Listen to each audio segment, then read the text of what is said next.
Hello, I'm Elizabeth, and I like to knit, and this is everything I made in 2023. This is actually my second time recording this video, because if you've been here before, which very few people have, thankfully, the sound has been questionable. But my husband got me this mic for Christmas, and so we're in business, baby. Although, if there are any issues, please let me know. I do appreciate any feedback. But let's get into the knitting, because that's the exciting part. We'll start with what I'm wearing. This is the first of 7 real garments that I'm going to show you today. There's one bonus one. But this is the Bright Side by Espace Tricot. I'm going to stand up and show it a little better. Ooh. I beat up on this plant constantly. It is such a trooper. But this is, like I said, the Bright Side. I did not knit it in the recommended yarn. It is recommended for a single strand of, I will put it on the screen because I've forgotten already. But I knit it in a strand of the Mondim by Retrosaria by Rosa Pomar in the color 308. And I used just shy of 3 balls. And then the Purl Soho Tussock, which is just a silk mohair combo in the balsam green colorway. And I love this thing. I didn't do any modifications to it really. Granted, I am one of those people who doesn't really follow length recommendations when I'm knitting a top down. So I just kind of knit the sleeves until they felt good, and I knit the body until it felt good. But all of the increases exactly the same. I also did modify the collar. It's not supposed to be like a double layered collar. It's just knit and then you actually cast on and then knit down, but I cast on here and then knit the sweater and then picked up and knit the collar and then folded it over and sewed it down. So a little bit different than the original, but not substantially. And a very easy modification if you just want that aesthetic. Like I said, I knit a size 2. I used US size 7 needles, and this is the first sweater I finished this year, and definitely one of the ones that has gotten the most wear. It has really held up. I think that strand of mohair is really nice in keeping it from pilling. I get a little bit of pilling under the armpits. You can kind of see. But honestly, I wear this probably twice a week when it's cool enough out, which I live in a place with 4 seasons, so I've gotten basically the second half of one winter and the first half of a second winter. A pretty continuous wear, and I love it. Would make it again, probably will make it again, but this one is holding up so well. It's not like it needs replacing in my wardrobe anytime soon. All right, moving on. This is the next thing I knit this year, and I won't say it's the next thing that I really finished because I knit the sweater to pattern, finishing it in late February, early March. And then, of course, it got warmer here, so I wasn't wearing it as much, but I could have been, and I also wasn't super happy with it, which I'll talk about in a little bit. But I ended up doing some pretty significant modifications to it in July. So really this should be 2 finish objects, just saying. But we're sticking with the original count. This, I should probably say, is the Cosmo Cardigan by Simone Ryan. It is, she's also known as Rust Knitwear. So I picked a nice rusty color for it. This is Holst Supersoft in the colorway Ember. Ooh, I got stuff on me. And I used just shy of a cone, really. I held it double because this is not a fingering weight pattern. It is originally written for a strand of heavy fingering and a strand of mohair, which I didn't do. I could have done, but I'm kind of cheap, and so when something calls for a strand of mohair, I know I just showed you a fingering weight and mohair sweater, but that was I bought those yarns on separate occasions, so girl math, like they really weren't for the same sweater. It was two less expensive sweaters. But this I actually had the cone for, and I was just absolutely enamored by the pictures for this pattern on Instagram, and I needed to make it, and I really wanted it to be this color. So the pattern designer, I think, also says that you can make it in like a DK weight merino, which this is not merino. This is much hardier. There might be some merino in it, but it's definitely like a blend. And if you haven't worked with Supersoft before, it's not super soft. It's not bad. I don't mind it.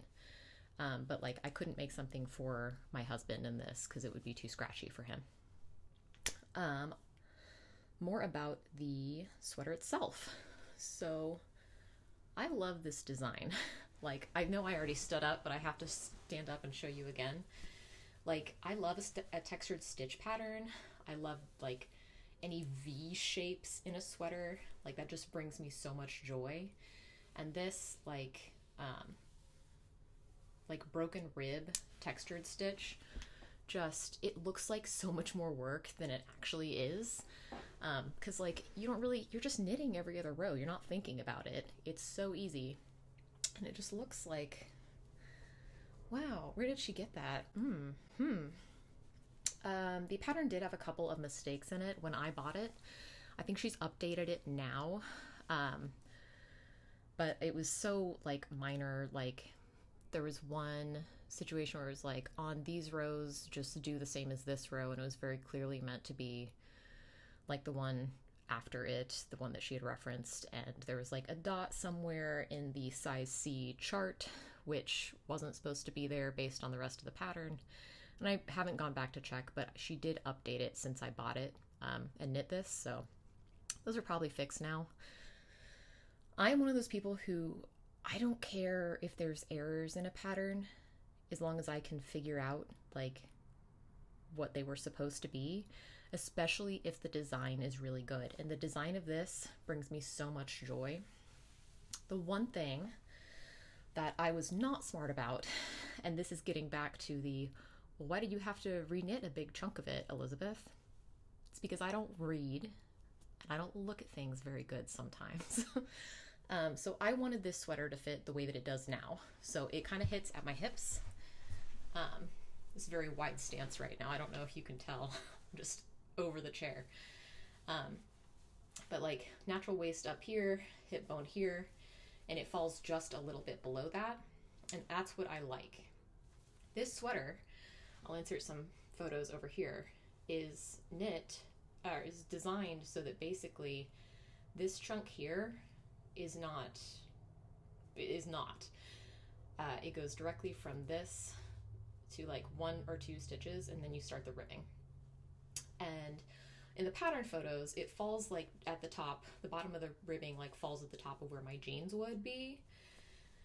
And initially I thought that it was because I changed the type of yarn that was recommended, because the Supersoft is definitely less drapey than like the recommended yarns would have been in the pattern.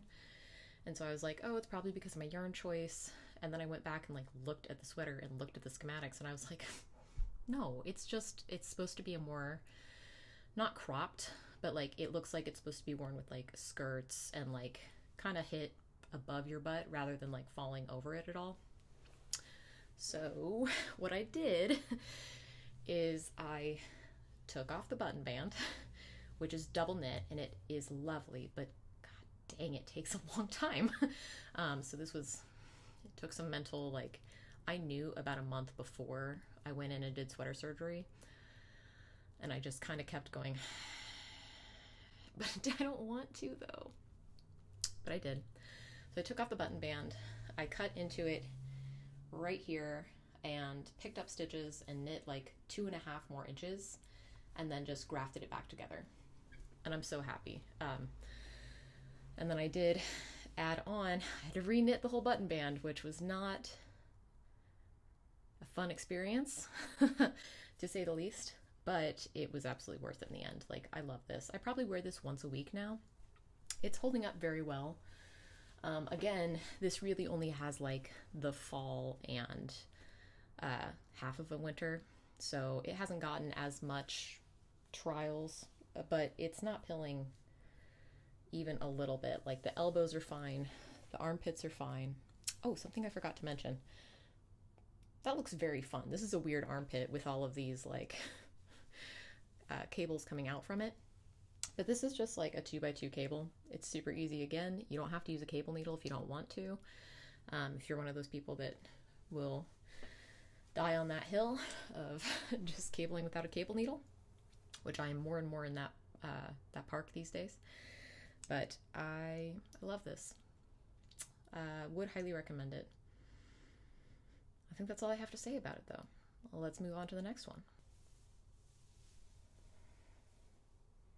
This sweater is beautiful, and I feel very guilty about it because I don't wear it. This is the Ebbie by Alice Caetano, which was written for Brooklyn Tweed. It's supposed to be initially knit in the Dapple Brooklyn Tweed yarn, I believe, because it's a Brooklyn Tweed pattern and they want to sell their yarn, obviously. It's good yarn. I want to buy it. I just can't always afford it. And in this case, I didn't want to deal with the natural color variation that kind of goes with that yarn. So I ended up knitting it in the Mungo, which is a 50-50 wool cotton blend in like about a DK weight, I think. Maybe a heavy DK. And that is by Retrosaria by Rosa Pomar. I like their yarn a lot, I think. Oh, it's also recycled. I think I forgot to mention that. It's all like post-consumer, not post-consumer waste, manufacturing. There we go. Okay, so this is, like I said, the Ebbie.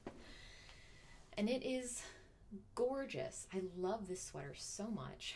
I thought it was going to be like, because of that cotton content, a nice kind of lightweight-ish sweater that I could wear in the summer or over dresses. And what happens is I just don't wear it at all. I love this though. Like, it is really very pretty. The design, again, very fun. Very fun to knit. I don't think I've knit any sweaters like middle out or side to side. Normally, I'm more concerned about my stitch gauge than my row gauge.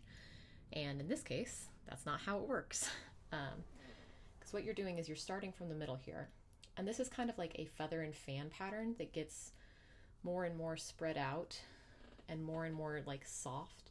So it's kind of like a splash in the middle, and then it's slowly getting more and more calm as it approaches the sleeves, which I just think is stunning. And again, it was very fun to knit, but I don't really know why it doesn't get more wear from me. I kind of will throw it on around the house. It's not the softest yarn. It's not the drapiest yarn. And I don't know if that's why. I don't know if it's this color. I tried to throw it on the other day with a button down, but the button down was a plain white and this is an off-white, so it just didn't look quite right. I'm thinking that I may dye this, maybe a cool blue or a periwinkle sort of color to kind of go with that watery flow vibe. But yeah, I really like it. I don't think I said what size I knit. This is the size 2, and I knit it on US size 5 needles. I knit it exactly to pattern, other than I did do, and this is in the pattern, it's like if you haven't reached X inches, knit one more, I think this repeat. And so I did that, but it meets the specs that are called for. It's just my gauge was a little bit different. So that's that. Not as much to say about it, but I would recommend knitting it. It's a very fun pattern. I might knit it again in the future, maybe with a more drapey yarn, but honestly, I need help identifying why I don't wear it now is the problem. So we'll get there. Anyway, moving on to my next finished object. I almost couldn't find this in the pile because it is a little smaller than the other ones. This is a summer knit. So sorry if you are in the Northern Hemisphere and trying to get inspiration for what to knit this winter, because this is distinctly good for summer. Oh, you can see my t-shirt through there. I don't usually wear t-shirts underneath it in the summer, sometimes just a tank top. The good news is there is a sweater version of this. In fact, I think there's like 3 or 4 different versions of this because it's a PetiteKnit pattern. This is the Anker Summer Shirt by PetiteKnit. It is to date the only PetiteKnit pattern I have made. Oops, sorry, a little cold. But I love this. It is made in Shibui Rain in the apple colorway, which I actually got on sale pre-pandemic. It was at a local yarn store and I think it was being discontinued, like at least the colorway then. Shibui doesn't exist anymore, so you can't get this yarn unless you can find it in like a similar discontinued way that I did. This I made 2 pattern with a couple different modifications. I made the size 2, which you may be able to tell is a little bit tighter on me than it is on, what's the PetiteKnit's woman's name? Anyway, this is definitely tighter than is recommended. I don't mind the negative ease, but the main reason that that is the case is because this yarn used to be another shirt. I originally knitted up in a tank top that I just kind of stopped wearing for one reason or another. I gained a little bit of weight. I realized that I liked being able to wear like a normal bra with it, and so the tank top wasn't scratching that itch for me. And so I tore that out and decided that this would fit my wardrobe much better. And I was correct. It does. I can wear it in the summer. I can wear it out and about. More often than not, oh, my cat can snag this one too. But the yarn's sturdy. I just need to fix it. But more often than not, I wear it into the office. And it's great because like I walk in from my car and it's breathable, but then in the air conditioning, it has a little bit of sleeve. It still looks very business professional. So definitely love this. And it's not getting very much wear now, but it does in warmer months. A couple modifications that I made were, again, more negative ease than recommended. And then I did add some short row shaping in the back, just like 3 of them, because the original pattern doesn't have any. And because I was making it tighter, I knew I would probably want a little bit of adjustment there. So you can kind of see the difference between the front and the back. The raglan shaping at the bottom starts just a little bit lower because, again, I just like did a couple short rows going from the mid sleeve to across the back. And then the front, you see the raglan starts right below this textured yoke. The other thing I did, because, again, negative ease, I don't usually want that everywhere. I bloat throughout the day like a lot of people. And so it's nice to have a little bit of extra room in my tummy. So, I don't know if you can see, about like at my natural waist, I just started adding a couple of increases down the side. So I think I have like 6 increased stitches on either side. And that just gives it a little more A-line-ish vibe at the bottom. I honestly kind of just tried to make it match one of my t-shirts that I have that I wear a lot. That has that nice little like subtle flare at the bottom, but not a lot. It's a winner. Recommend it. Moving on to the next sweater. All right, I'm not trying this on and I'm not going to talk about it for very long because there is no pattern for this. Ooh, and it's very wrinkled. This is my honorable mention. This is a piecemealed situation, vaguely inspired by another summer top that I'd made, knit in yarn that I got from a thrift store on a cone that's just 100% cotton, lace weight, held double. And I just kind of had some fun with the like Japanese knitting stitch dictionary that someone got me last year for Christmas. But you can't make this. So I'm just showing it off because I'm proud of it. And also it's very soft. But again, a summer knit, so not getting much use right now. Moving on to the next thing you probably care about. This one is not for me, just to let you know. I mean, it is like, I love it. It's for me that way, but this is not my sweater. This is for my husband, and so it is husband sized. That does not mean that I haven't stolen it several times because it's so cozy. I love the yarn, and it's just like, I'm so happy to be wearing this right now. It just feels so good. This is the Rock Island Line sweater by Jane Howorth, Howorth. And the yarn is the part that I'm just like absolutely in love with. This is the Stonehedge Fiber Mill worsted base. Oh, the actual base is called Shepherd's Wool worsted.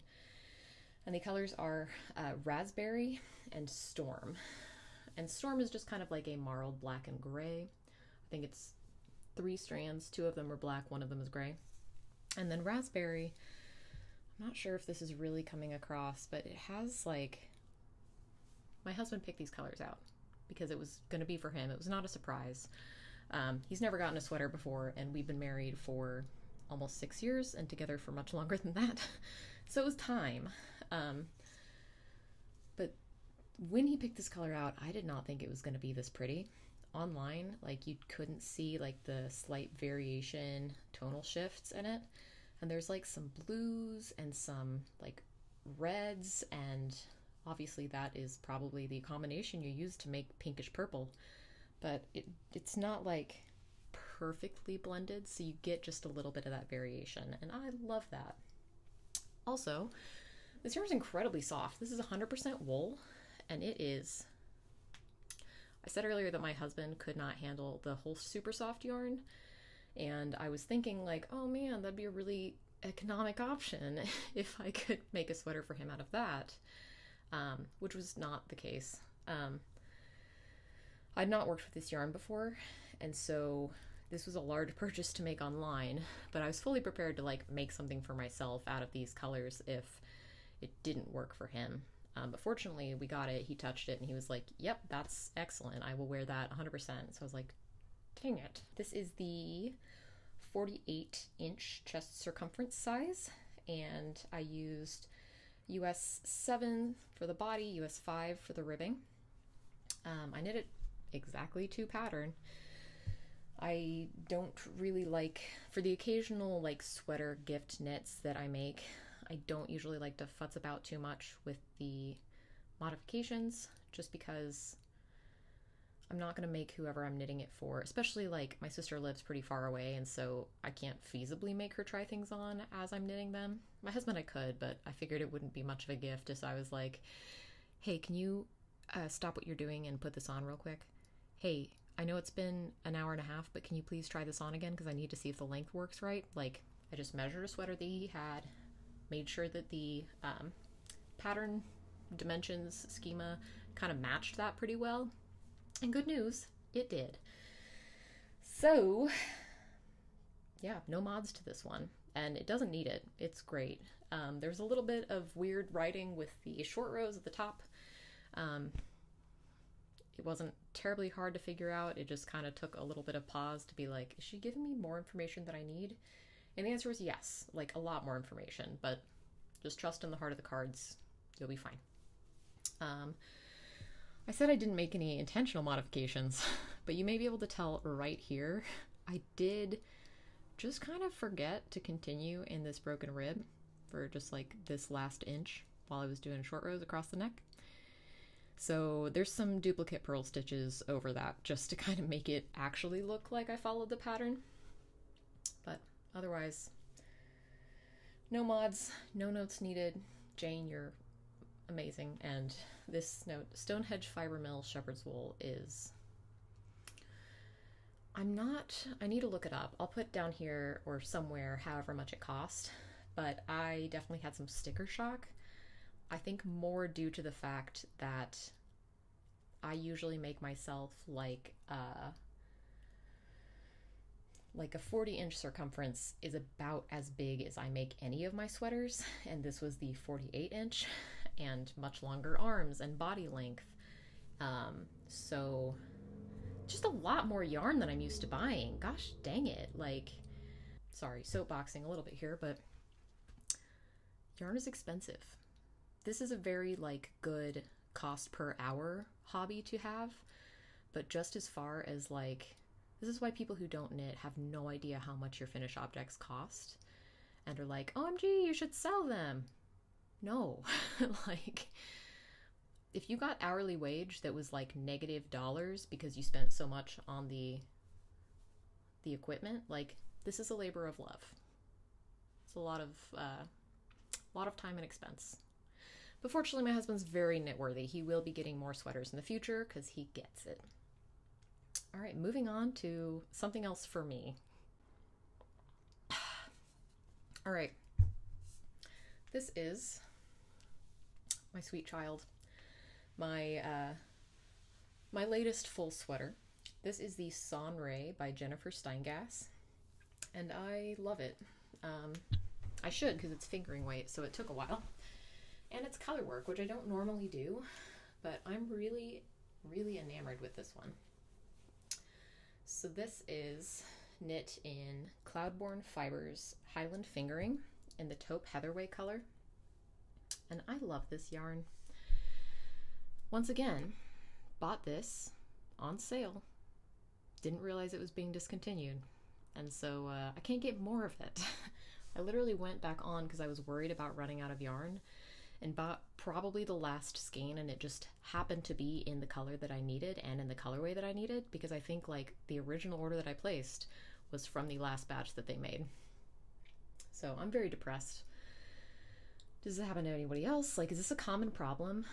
Or is it just because I'm cheap and only buy sale yarn for the most part? Like, this is such nice yarn. Anyway, it is pilling just a little bit. This is like, I'm just gonna keep showing you my armpits because that's the place to show pilling in my body and in my life. And you can see it's like, I've had this for maybe a month and a half. And like, I do wear it once a week at least, but it is, I think it's gonna be more of a special occasion sweater. I'm gonna baby this a little bit more, and I'm gonna have to depill it, which I don't really have to do with any of my other sweaters right now. Even the ones that I've had for a couple years, like I either just let them pill or they don't pill on their own. So, but this one is gonna need it to look kind of nice and stay the way I want it to stay. The contrast color, which is probably what more people are interested in because you can actually still buy this, and because it's stunning, just this like subtle blue, gray, purple, tan sort of vibe. This is the Queensland Collection Perth yarn in the Fraser Island colorway. And it's just like, it's really coming across pretty accurately. I love it. And it looks really good with this. Like, it's not low contrast, but it's low contrast in areas and kind of just like cool neutral sort of vibes, which I like a lot. And it goes with a lot more in my wardrobe than I thought it would. This sweater, I did make some modifications, not a lot. The main thing is that I did not get gauge even a little bit. So I didn't really worry about it too much, which did result in me having to knit this yoke twice. But I loved it so much that it, like, I wasn't bothered by it. So that's also, I think, high praise for this pattern. Like, it's just really fun. There's not any long floats anywhere. There's maybe like a couple that I had to catch floats, and I probably didn't have to, but as a newer colorwork knitter, I felt like I should. But I made a swatch that I don't know where it is now. But basically, I swatched with the recommended needles for this yarn, and I loved the way the yarns felt together. I loved the gauge I was getting in the color work, and I was like, I'm not changing it. I'm just going to use this gauge for the whole sweater. And it worked out really well. The first time, I think that the math I was doing, I didn't think about the fact that I would be casting on stitches at the underarm.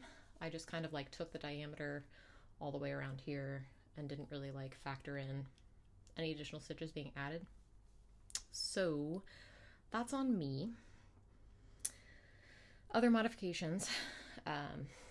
Oh, I should clarify, with that gauge situation, I did pick a larger size than I otherwise would have in order to get the size that I wanted with my more stitches per inch gauge.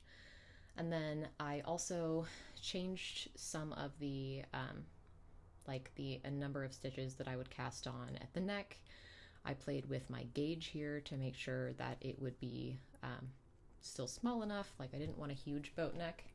This looks more than it is because I'm wearing a very high neck t-shirt underneath, which is how I wear sweaters. It's probably not cute, but I don't really ever have to worry about how itchy a yarn is. Also, turtlenecks under sweaters, very much an aesthetic I enjoy, so sorry if you're into like extremely soft yarn.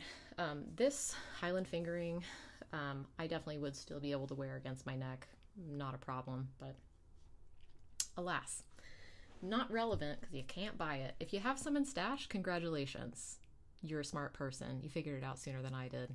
The other modification I made on this baby is that I did not do the sleeve color work. This pattern ends with color work and then just like a rolled cuff. Like I think you just kind of purl a couple rows and cast off.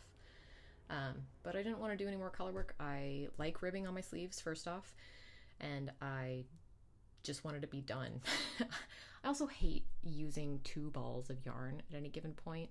Like if I can make a sweater that I enjoy just as much while only holding 1 strand, or while not having to have 2 balls of yarn that I'm taking places with me, if I'm taking this yarn places to knit, I will. Like, yarn management, I'm very lazy. You will not catch me doing intarsia probably. Oh, I used a size 5 needle for the color work and a size 4 for the body and sleeves. I don't go down, or I don't go up a needle from my body needle on my sleeves. I usually knit, you can kind of see the seam from this. I usually knit my sleeves in the magic loop method, so I don't find that my gauge changes really from my body.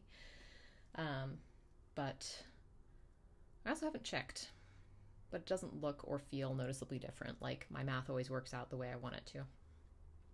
All right, moving on to the last finished object of 2023, probably. That's in this video at least. And with this one, I do have to thank the fact that my sound was terrible with just my computer recording, because I've already recorded this video and this wasn't finished, so this wasn't on the list. But now, we have one more finished object. This is something I just finished this last week. Oh, I haven't worn it with short sleeves yet, and I kind of like that too. This is the Nordic Vest by Natalia Ledvinova, and I knit it in Drops Lima, which is the recommended yarn, and this is the Sea Green Mix, I believe it's called. I made the size small, which is not the recommended bust size. You'll see a trend. I usually like less positive ease than a pattern recommends. So that Sonrae that I just made is like a 19.5 inch bust flat, and this one was about 19 inches for the size small, and so I was like, well, there we go, I know what size I'm making. Although I should have made the size medium based on the recommended amount of positive ease from the designer. However, I really think that I like the way this turned out. I knit it a little bit longer than the pattern recommends as well, because again, I kind of like things to hit just below my hip there. And I really think that this is going to get a lot of wear in my wardrobe. It's kind of like, I don't have a lot of slipovers or sweater vests, but I think I need some more because it's perfect. Like, it keeps the part of me warm that I want warm, and then I can still kind of cool off. I can get a little bit of airflow to the pits if I need it, if I'm doing a little more work than I expected to do on any given day. And they go pretty fast. Like, I think this took less than a week. Granted, I am off for holiday break, so I'm getting more knitting time than I do when I'm in an office 9 to 5 every day. But still, like, this would have gone faster than usual at least. It is knit on US size 7 needles, or 4.5 millimeter. I think it calls for a size 6. I'm a pretty tight knitter, and so I kind of knew I was going to have to go up a size. And I also had just knit a cowl in this yarn in size 7 needles, and so I didn't even gauge swatch because I was like, there we go, that's perfect. The ribbing was a slightly different story. She calls for size, I think it's US size 2, but like 2.5 millimeter needles, which is what I knit socks on. maybe US size 1.5. She doesn't give a gauge for that, at least not like specifically. So this one is a bottom-up construction with seams, which I personally, it's growing on me as a construction method. I have a couple sweaters like this, and honestly, they all fit really well and they last a while.